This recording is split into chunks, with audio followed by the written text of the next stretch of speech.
This is my kitty cat. Can you hear his motor running? Motor running. Kitty cat. His name's Bobby. Okay? My cat has the measles. Can you tell? Yeah. See? Gorgeous. Absolutely beautiful cat. Look at that. Face that anybody can love. Absolutely gorgeous cat. And this is a cat that was a stray cat. He was in my parents' backyard, which was a senior mobile home park in Indio, California. He showed up about a month before I found him. And that was about the time of the Stagecoach Festival. About a week or so after, 2 weeks, I guess, after the Coachella Festival. Now, people aren't supposed to bring their pets to these festivals, but I think some of them do anyway, because right around the time that he showed up at my mom's house, there were all these flyers at the end of my block about cats and dogs that were missing. Now, there's a couple problems here.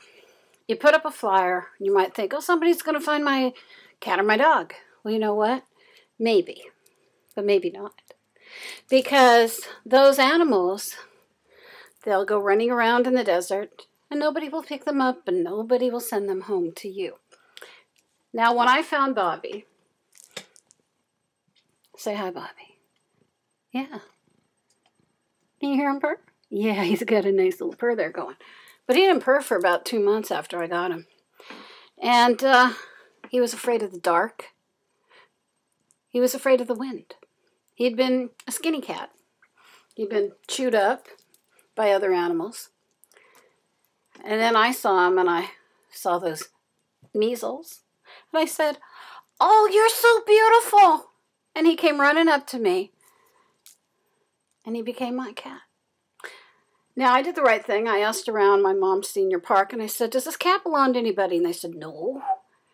And then I looked online. I went to Craigslist. I went to Pet Finders. I went to Animal Samaritans, checked the TV station, checked it at the newspaper, you know, their websites. No lost cat. No lost cat with measles. And then when I went in to get him neutered, I had him scanned to see if he was shipped. Nope. At that point, I said, I've tried to find the owner of this cat. And now I have. Me. I'm the owner of this cat. But if you lose a cat or you lose a dog, I've got some advice for you. First of all, if you come to these festivals, please don't bring your pet. Leave them with family or friends or even in a kennel, because they'll be there when you get back. But if you bring your pet, and if you lose your pet, put it up online. And put it up online for 3 months on a regular basis. Put it up on Craigslist, in the Lost and Found, and the pets.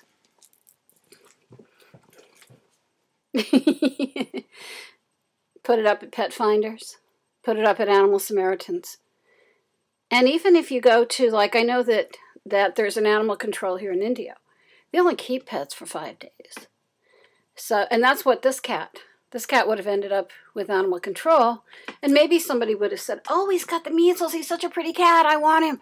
But you know what? Maybe he would have been put down because they had a lot of kittens. They were they had 1 million kittens last year.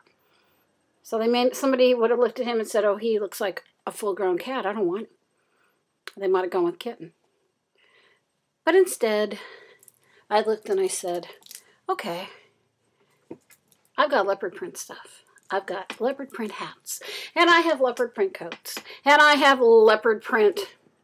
Those aren't age spots. Those are leopard. Those are leopard spots.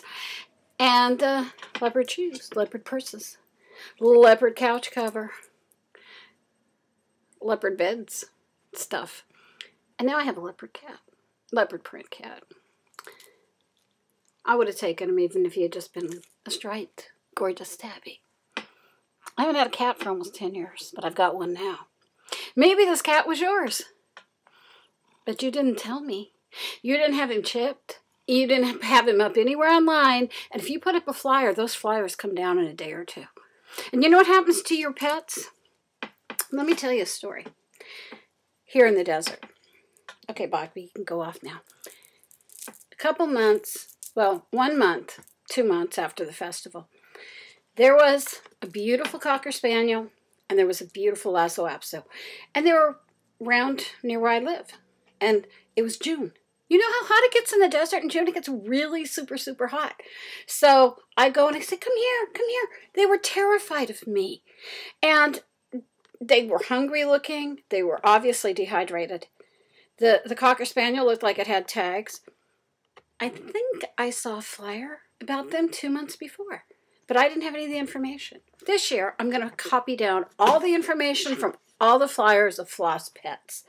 So if I see them, maybe I can say, hey, Fido, yeah, you. Maybe. But you know what happens to animals in the desert? If they're lost, they get chewed up by coyotes. They get hit by cars. They get mangled by other cats and dogs. They die of starvation. They die of dehydration. And that's a cruel way, too, for an animal to die. Maybe they get picked up by the pound. And they get, you know, they get a nice little painless death, relatively, 5 days later. And that's actually, ironically, the more humane way for one of these animals to die. So the best advice, leave your pets at home.